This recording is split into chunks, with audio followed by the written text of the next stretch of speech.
A population so traumatized by violence, now terrified of a virus.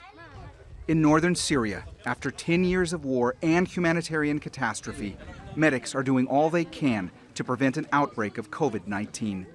Masks are being handed out, parents are trying to protect their children, but everyone seems to know it's not nearly enough. We have very little equipment and supplies, not just right here, but in all of northern Syria. In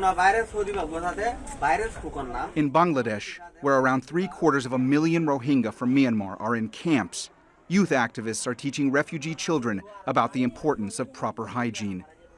Anxiety in the largest refugee settlement in the world is on the rise.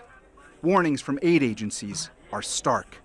Imagine then what it would cause in densely crowded refugee camps, community centers filled with civilians in a war zone, displaced people fleeing to informal settlements in places where there is little or no water, no washing facilities, little hygiene, and no healthcare. In Greece, Doctors Without Borders has urged the government to evacuate refugees from overcrowded camps they say provide the perfect storm for a COVID-19 outbreak. We have one water point for 1,300 people in Moria. We have one toilet for 200 people. And if we ask people today to call the doctor if they have a problem, there is no doctor to call. And if we ask these people today to isolate themselves, there is no space for isolation. This week, the United Nations Refugee Agency announced that due to severe travel disruptions around the world, travel arrangements for resettling refugees are being temporarily suspended.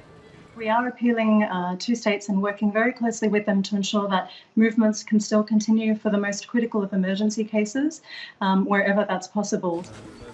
As panic over the pandemic spreads around the world, refugees and the internally displaced are, as always, just trying to survive.